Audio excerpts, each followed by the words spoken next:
Ruth, I'm going to give this to you to start. Okay. Can people hear me even though I'm wearing a mask? Okay. All right. Excellent. Okay, great. Welcome everybody to Senate Democratic Caucus. We have our, I know we have Senator Ram Hinsdale with us on Zoom, who sadly has COVID, but we're marching on, and this is exactly why we're lucky enough to be able to have an electronic presence as well as physical presence. Welcome. It's good to have you all. Today, we're going to cover two pieces of work that we're going to be addressing on the floor fairly soon, and we want to get people's questions and concerns addressed sooner rather than later. So we're going to be first hearing from the chair of Senate Government Operations on our Proposal 1, our constitutional amendment on qualifications for county offices.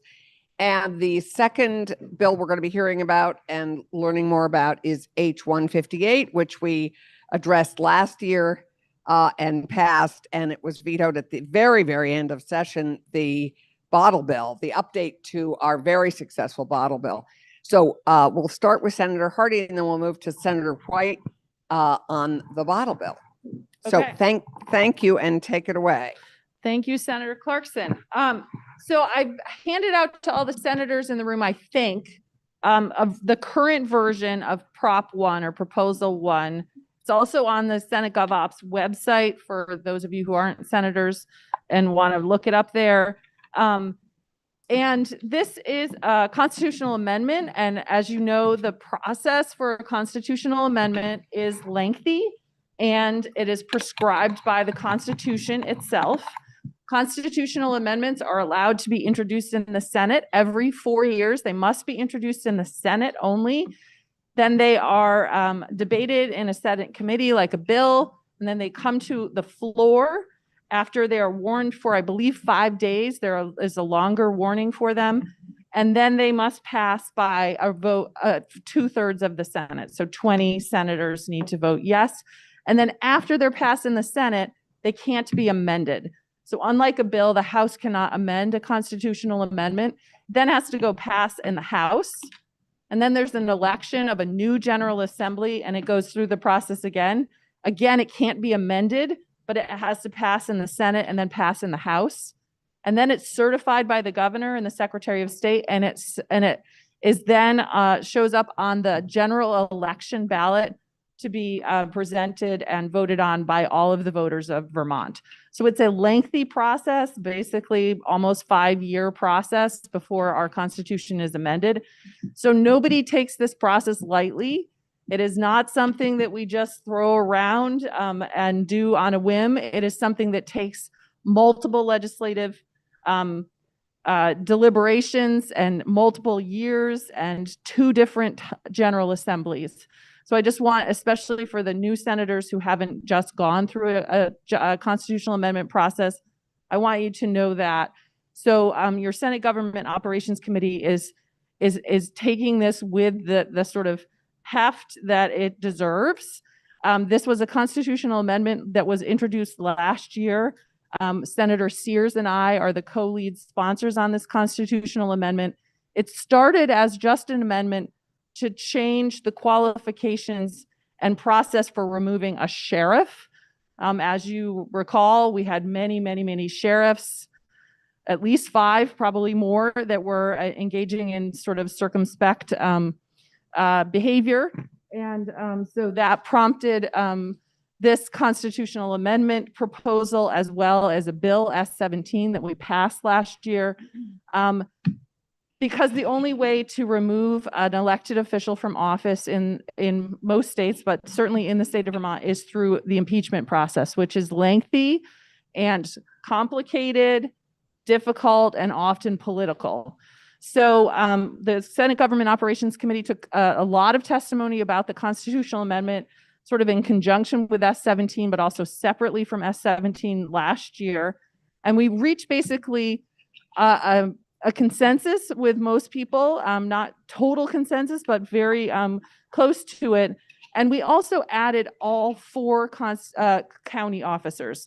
So there are 4 elected officers. Well, actually, there are 5, and I'll tell you the 5th is a little bit of a different situation. But there are 4 main county officers that are elected. There's the sheriff, there's the state's attorney, there are probate judges, and then there are 2 assistant judges in each of our counties. So those 4 officers are the 4 main elected officers. There's also a high bailiff position, and this constitutional amendment deals with all 5 of them. Currently in our current constitution, and I have alleged council attorney Tim Devlin here in case I get into the in over my head on the legal stuff. Jen Carby, the director, she drafted last year, but now Tim has taken over the drafting of this. So Jen did quite a bit of research with our state archives. We requested a lot of documents from the state archives. The committee went and visited. We saw the original Constitution in the archives. So we are definitely not taking this lightly. And we requested a lot of documents to hear about the history of constitutional amendments in Vermont, including a very significant one that happened in 1974, which really reorganized our judicial branch. And at that time, did some things with county officers as well. And we'll have a memo about that constitutional amendment shortly on our committee webpage. It's not there yet. But each of the county officers right now have different criteria and different procedures for them. And what the amendment does is makes them all uniform so that all 4 of the county officers would be uniform. And I will read to you what it says, and you can see it for yourself. But the General Assembly may establish by law qualifications for the election to and holding of such office and procedures for removal from such office for failure to meet or to maintain the required qualifications. And that is the language that would apply to all 4 of the main county offices. The 5th office, the high bailiff, which I told you had an asterisk. In the 1974 constitutional amendment, there was evidence that they actually meant to eliminate the office of the high bailiff. And they did so partly in the Constitution. They eliminated the large text about the high bailiff, but they left a reference in. And as Jen and I have talked about it, it almost seems like it was a drafting error that they left it in there by mistake, because it's just saying you have to elect one, but it doesn't say what they do or what the purpose is. So they really had intended to get rid of that position. So our amendment would also just eliminate that stray reference to the high bailiff. The high bailiff would still exist in statute. So it could still exist if the General Assembly wanted to keep it as an elected official. So for example, our Attorney General is not listed in the Constitution, but we established the Attorney General by statute, and that therefore it's a statewide elected official. So we could choose to keep the high bailiff, but this just sort of cleans up the Constitution sort of and gets rid of this stray reference. So that's the provision. And what the intent is that in the future, after this hopefully, presumably passes, or maybe not presumably, hopefully passes, the legislature would then be able to set conditions or set requirements for the holding of those offices and how to remove somebody if they don't meet the requirements. For example, the sheriff position, to be sheriff, we could set the condition that they have to hold a level 3 law enforcement certification, which is set by our Vermont Criminal Justice Council. They set the certification levels, but level 3 is the highest level, and that is appropriate for somebody who is leading a countywide law enforcement office. And if that person has the level 3 certification, then they're qualified to be a sheriff. If for some reason they lose that certification, which means they go before the Vermont Criminal Justice Council, they've done something that means that they lose their certification, then they could be removed from the office of sheriff without impeachment. That's just an example. I'm not saying that's exactly what we would do, But the point is that we, the General Assembly, or our successors in the General Assembly, and the people who are holding those offices could be part of the conversation about what the appropriate qualifications are and what the appropriate removal process is. Similarly with probate judges and assistant judges, there's a judicial conduct board that does those similar things to the Criminal Justice Council. And then for state's attorneys, there's the Vermont Bar that sets standards and can remove somebody's license to practice law. So this would just make those professions equivalent to the other law enforcement agencies, the officers, the other judges who are also subject to the Judicial Conduct Board, and the other attorneys in the state who are subject to the qualifications of the bar. But that's a conversation for 5 years from now. We have heard from a lot of witnesses on this, including constitutional experts here in this building and elsewhere, and all of the representatives from the state's attorneys, the sheriffs, the Assistant Judges Association, and the judiciary itself. We are going to hear, we are having them all back in this year to just confirm their testimony to make sure they haven't changed their minds in the last 6 months.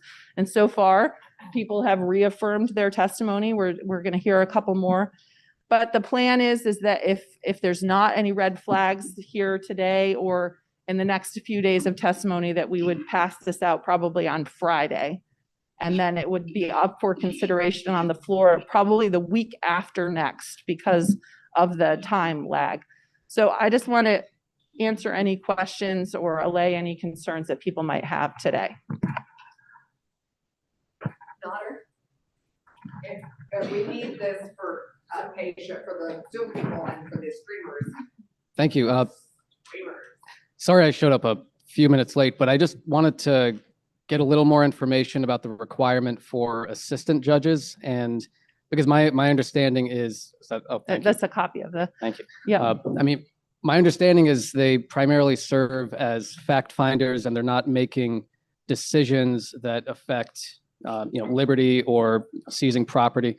So I was wondering if you could talk a little bit more about the process of how you got to wanting the requirement for assistant judges to be barred attorneys. Oh, so I was just, so assistant judges are an interesting case because they have all three branches of government wrapped up into one position. It's kind of interesting.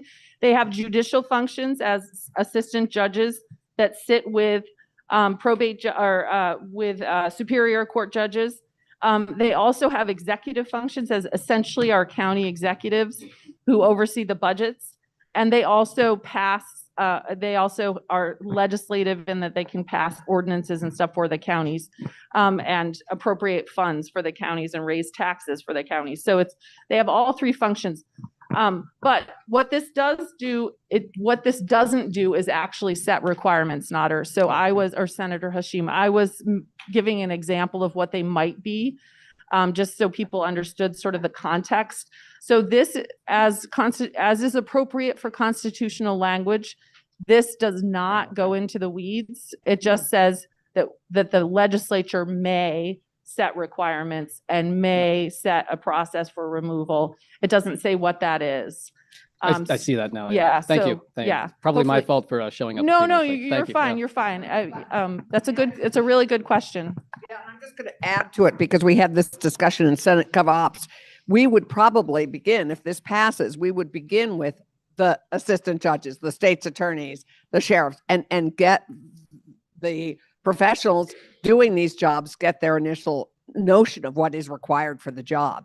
So we would probably begin, I would hope that the legislature would begin looking at what the people doing this job feel is required. So this does not set the requirements, but allows us to set them in statute. Right, exactly. Senator Lyons? So I want to take us a step backwards, and maybe this is something you've already answered many times, but some clarity on why is this important as a constitutional amendment, and why is it that we cannot now pass legislation that would influence these decisions? That is a great question. Thank you. So the Constitution sets out the only way to remove somebody from elected office is through impeachment. So that is true for county officers, legislators, and executive branch elected officials. And none of us, I believe none of us in this room, and nobody was here in the 1970s, I don't think, have been part of an impeachment process, I don't believe, but it is lengthy and complicated and somewhat uncomfortable, sometimes political. It's a really difficult process, and there's a really high bar to be met for an impeachment. So that's one reason. Removal is difficult.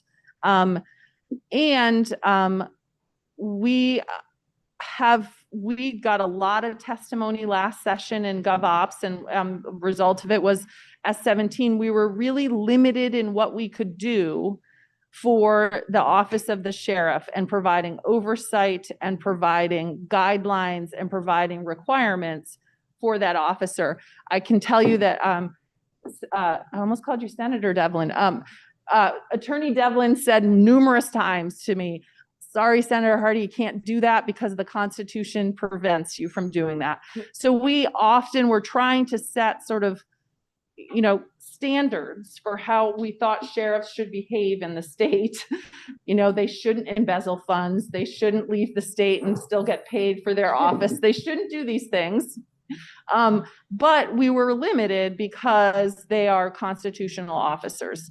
And the Constitution does not give us the express ability to set their requirements or any other way of removal from office besides impeachment. We are also really conscientious of not wanting to have it easy to remove somebody from office. So we wouldn't want to say, oh, well, I just don't like that person, I want to remove them from office. And we're seeing that in other parts of the country with really partisan removals from office. So we were really conscientious of there has to be a standard, and if that standard isn't met, then there would be removal. And that's a conversation we'll be having in 5 years about how we do that without making it overly burdensome or overly political. But we really have seen, and it's not just sheriffs, there have been issues with state's attorneys, assistant judges, and probate judges, all 4 of them that have been problematic. So, for example, we had a probate judge that the Judicial Conduct Board removed their ability to function as a judge, but the person refused to resign. So they were still getting paid as a probate judge, but they weren't doing the position of a probate judge. So the judiciary had to reassign people to their cases, but they were still holding the office of probate judge. We're seeing that now with a sheriff, frankly, that really shouldn't be in office, and everybody's called for his removal and he refuses to resign. We don't have a mechanism when all of the conduct boards that we have put in place have said, this person shouldn't be doing this job. We're right now relying on them to either resign or for us to go through a really difficult impeachment process. So that's really the crux of it. Does that help, Senator Lyons? Right. Yeah. Reason for asking a question is to make sure that folks who are looking in have some clarity about that specific issue. Absolutely, yeah. Thank you for that question. Anything else? Senator Gulick?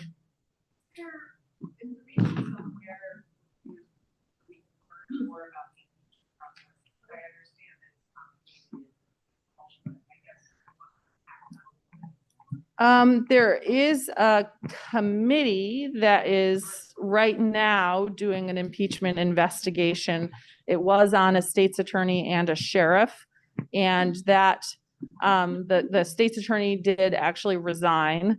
The sheriff has not, so they're continuing their work. So I believe there's a committee page for that committee that might have some information. I'm not sure. It has it laid out, I think. Legislative Council done a memo on the impeachment process that we could? Okay, I can get you a memo on the impeachment process and send it to the caucus, and we'll post it on the GovOps page as well, just so everybody understands. it is something that is not extremely well defined either. So it's a lot of trying to figure it out. And I know Leg Council has bent over backwards trying to really help legislators understand it. And Representative McCarthy, who was maybe going to be here, and Representative Lalonde are co-chairing that committee. So they could also answer questions if you have more detailed, and I'm happy to help you make that happen if you need that. Yeah. Wendy. So 2 questions. If this passes, would those 4 offices be the only ones subject to this authority of the General Assembly? And then the part about the procedures for removal from such office, would those necessarily be by the General Assembly, or could those be by some other body? So yes, they would be the only 4 that are listed like this in the Constitution that would have these, both the mechanism and the requirements for holding office. And we are the body, the General Assembly is the body that makes the laws. So every mechanism right now is, we created the Vermont Criminal Justice Council. So that is our mechanism. We could create another body. We could create something separate, like oversight body for county officers, we being our future selves, not us necessarily in this room, but the General Assembly could create some new mechanism if they wanted to, if they felt like that was appropriate. And I will note that in the Constitution right now, there are some requirements for a couple of these offices. I think probate judge is the best example. So the probate judge, which is Tim, help me if I'm not finding it. Judges of probate. We already, if you look at the bottom of page 2, lines 20 and 21, there is already language that says the General Assembly may establish by law qualifications for the election to and holding of such office. So we mirror, that's already in the Constitution for probate judges. So we mirrored that language for all 4 offices. So for the probate judge, they already have standards. They have to be a practicing attorney. You can't be a judge without being a practicing attorney. So the change for them is just the procedure for removal from office. But for everyone else, we actually mirrored, and we were very conscientious of taking language that's already in the Constitution and just applying it to other offices to be consistent and to use language that has worked. Yeah. Okay, one more question on this, and then we're going to move to the office. Anything else? Great, thank you. Yeah, thank you. Terrific. Please come talk to me if you have questions or concerns. Yep, and it will be on notice for 5 days once we pass it out of committee.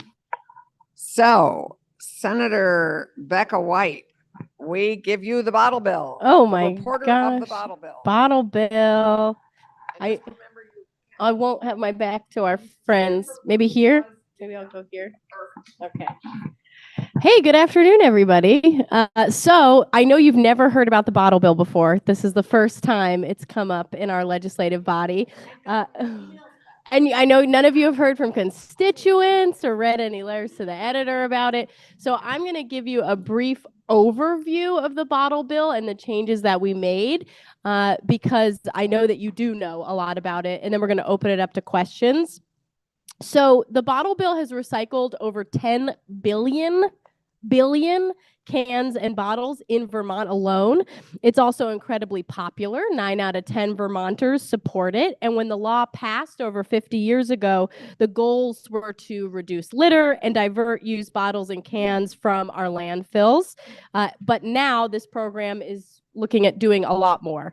So the 3 points that you should know is first that it is an example of an extended producer responsibility program, or EPR is the acronym if you're not familiar. It shifts the burden from managing that waste stream from the consumer, so you and me who buy a can, to the producer, the maker of that beverage. This is the same kind of system that we've used on products such as electronics, light bulbs, and most recently with the bill we passed this biennium around hazardous household waste. The second thing you should know is that this bill creates jobs. I know as Democrats, sometimes we forget the economic proposition. We're so focused on making sure that the environmental or climate goals are met. Well, this bill actually creates jobs as well. And it creates jobs that are accessible to all swaths of Vermonters. There's a lot of beloved businesses that you've probably heard from in your districts who have noted that this bill would help us recycle better.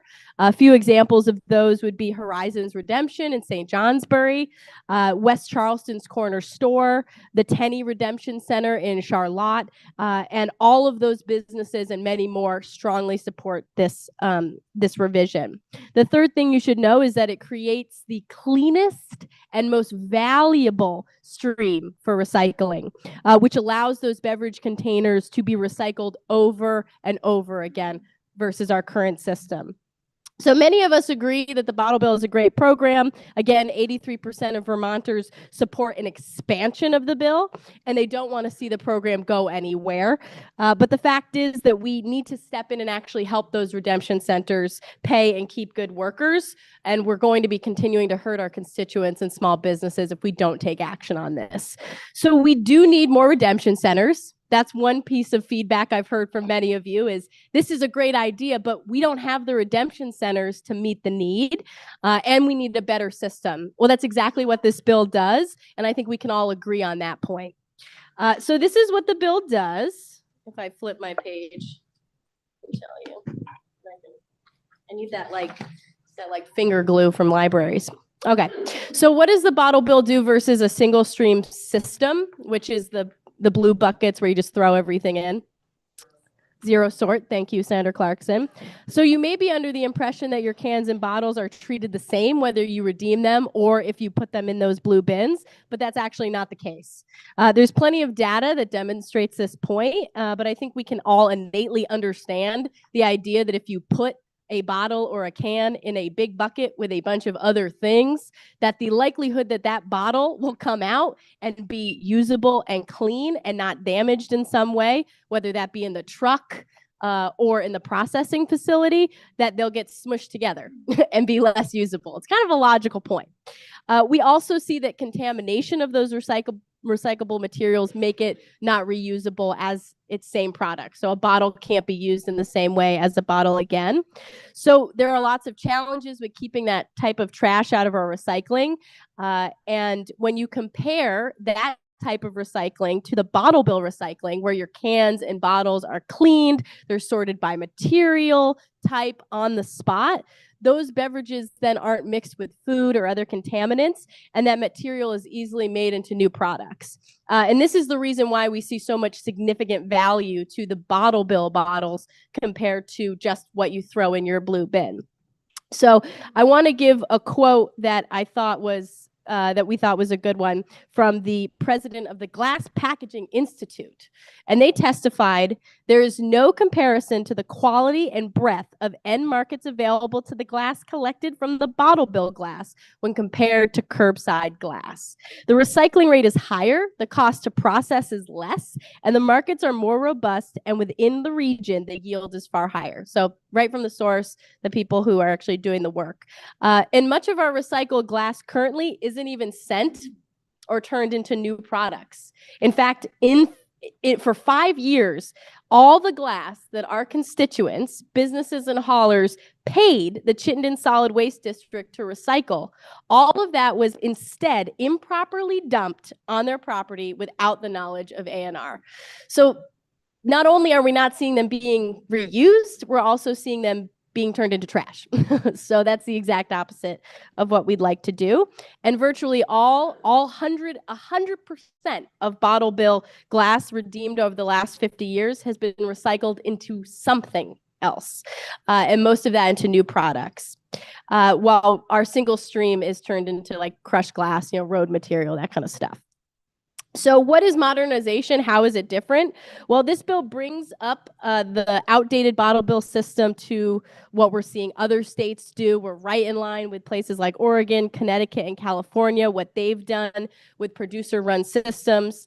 And those effectively are administered and funded through a producer responsibility organization. Another fun acronym, a PRO.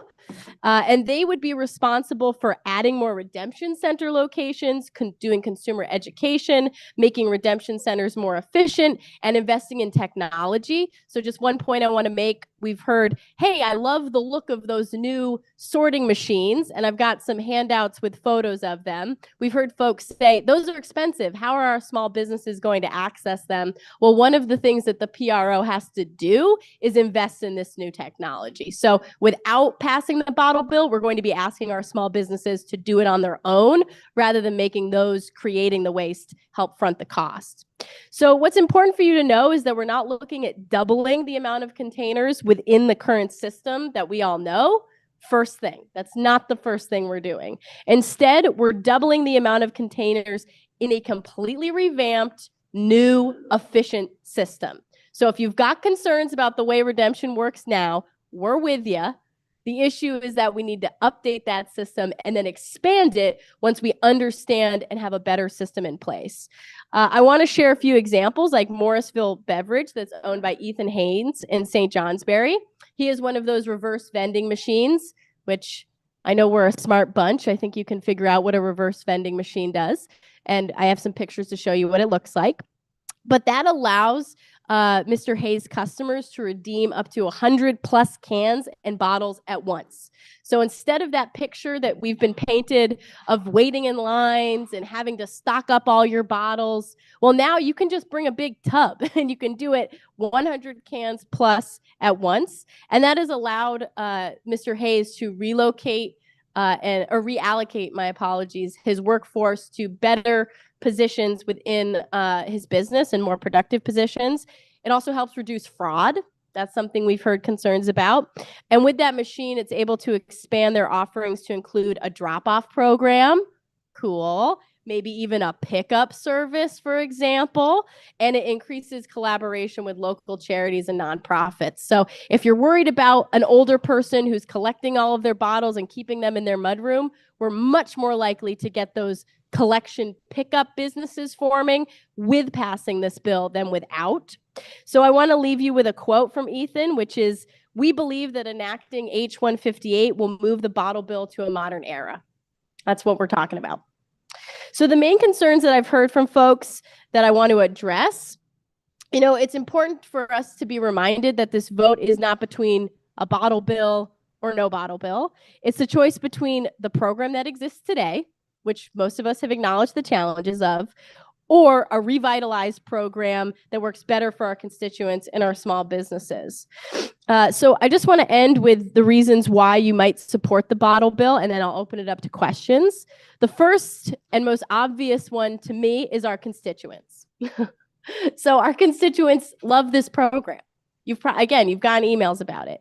I've mentioned the polls, but let me tell you about my own experience as a canvasser. I went door to door for the bottle bill.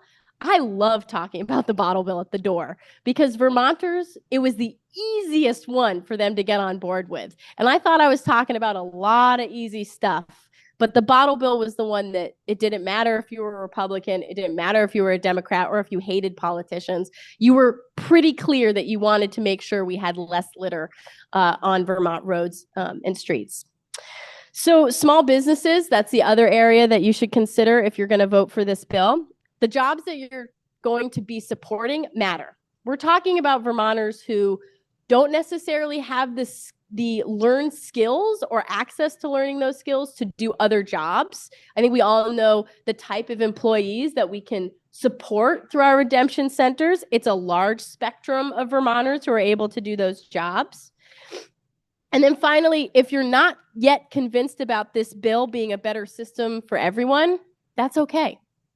Because our colleagues wanted to make sure that we didn't put the cart before the horse. There's been a long process of this work. There's been decades, even prior to my existence on this earth, of work done about the bottle bill, and we have put forward extensive studies and analysis that are written into the bill.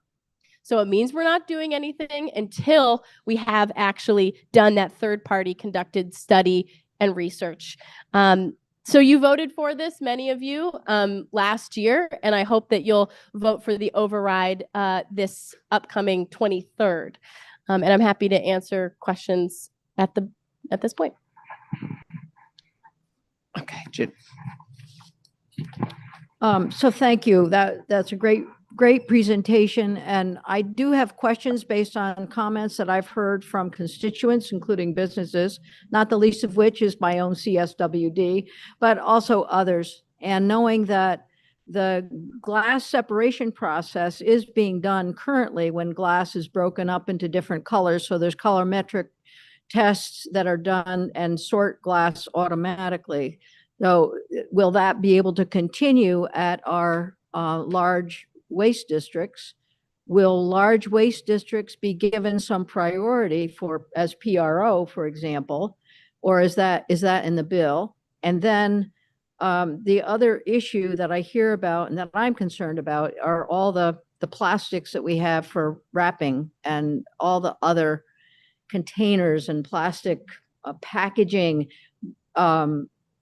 Why don't we look at extended producer responsibility for weighing out tonnage of that plastic that they bring into the state, which is also PET and also aluminum, which is the most valuable to our current recyclers. So I'll leave that as a comment, but you have my question.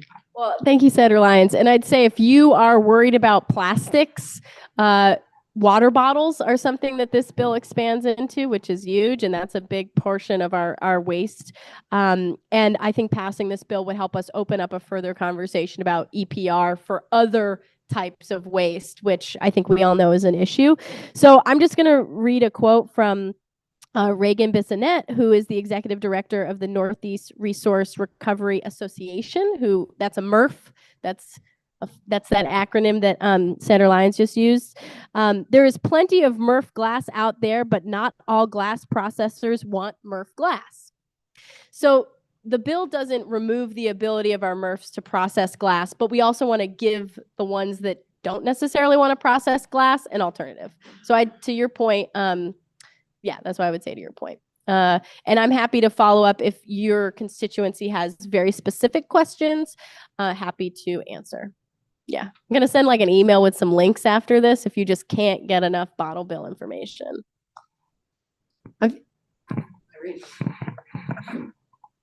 Thank you.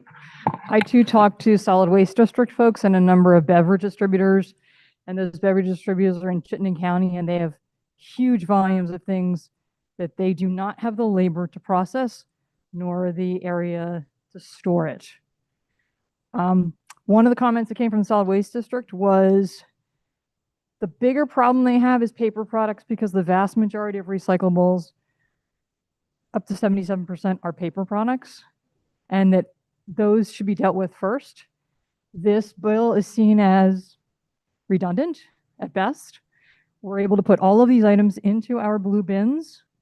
There's already means of dealing with them that doesn't require more labor. It doesn't require $4 million of setting up a new system. And there's a lot of frustration out there between the beverage distributors that I've heard from, and I can read off a list, but I know that we're time sensitive here, and the Chittenden Solid Waste District and other solid waste districts, that this is, for all the right reasons, we're doing the wrong thing. Thank you. Okay, so I think your point is that we should do cardboard first, in part. I mean, I don't really have a response to that. It doesn't seem like, I mean, I guess, yeah, we should always look at all recycling materials. That's an interesting one. Then your other point is that the solid waste districts don't like it. And so because we're putting it in the blue bins already, we already recycle it. Is that the point? Their So- point is it's redundant. We are spending a lot of time and money on the part of the waste stream that we're already handling quite well, thank you. And 3/4 of the waste stream doesn't seem to be something we're looking at. And I understand that for 50 years, this has been a big push. but we've also had the universal recycling law come into play in those 50 years. Oh, yeah. Oh, okay. Through this Okay. bill to look at what the problem is, not redoing a bottle bill that's pretty darn good already.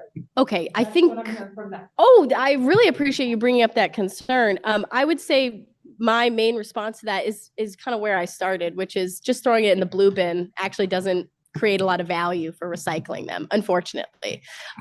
When you compare the amount of bottles that are actually reused properly versus just thrown in the landfill or turned into less desirable ways of recycling, it's the statistics are shocking. So unfortunately, zero sort hasn't been the magic bullet that we need to deal with our waste properly. And it's costing taxpayers a significant amount of money to require and then have the processing cost towards our waste management system. Don't you have a percent of the glass, sadly, that currently is in zero sort that ends up in the landfill? Yeah, we're looking at a pretty stark difference between being reused just about 100% with the bottle bill and then about 40% when you throw it in your blue bin. So that's a lot of bottles, and that's a lot of waste. The other thing I would say is that it costs our waste districts quite a bit of money to do all this work. When you look at the Chittenden Solid Waste, for example, after their illegal dumping of 18,000 tons of glass between 2013 and 2018,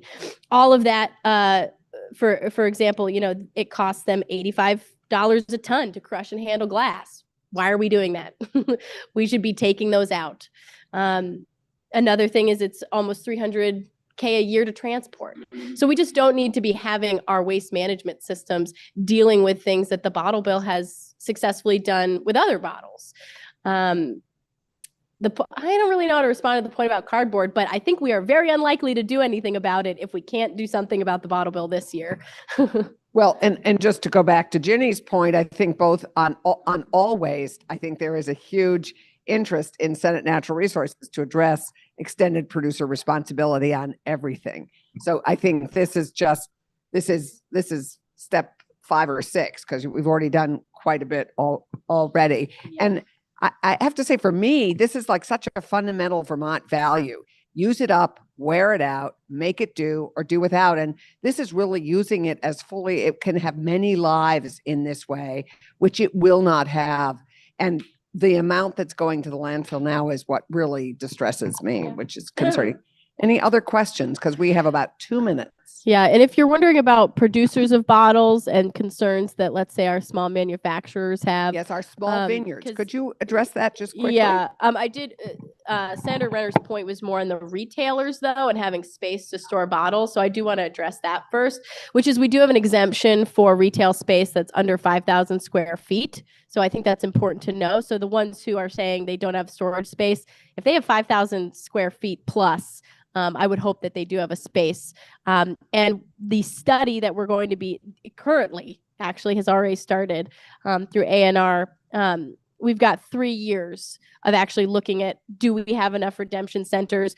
Do we have a third party to pick them up? All of that before we actually expand the bottle bill. So I think those concerns would be alleviated and addressed long before we actually expand the bottle bill to include those additional bottles. So anyone who's currently holding on to bottles at the rate now, I don't see why they would have major concerns. But to the wine producers, yeah, wine has been added, and what we've heard from some of the small wineries or vineyards, as they say, is that they don't feel that they could get a third party person to do the bottles. They have concerns.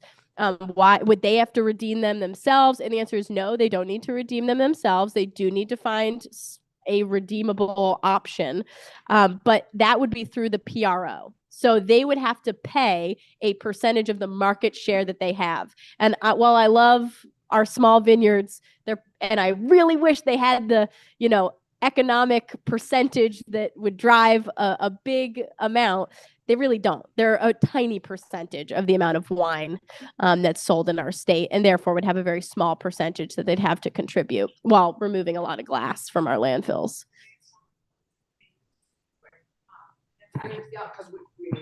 Probably a politically correct term for dump, but aren't Landfill? Thank you. Aren't the landfills maxed out right now?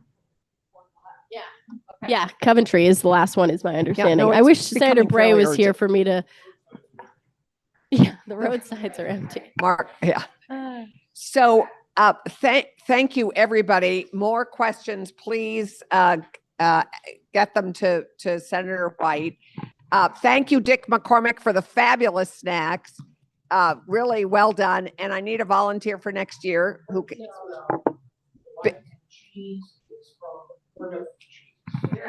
Windsor County. Oh. If you like the cheese, it's from Plymouth Cheese, a Windsor County business. It was. They have a lot of varieties. Thank you.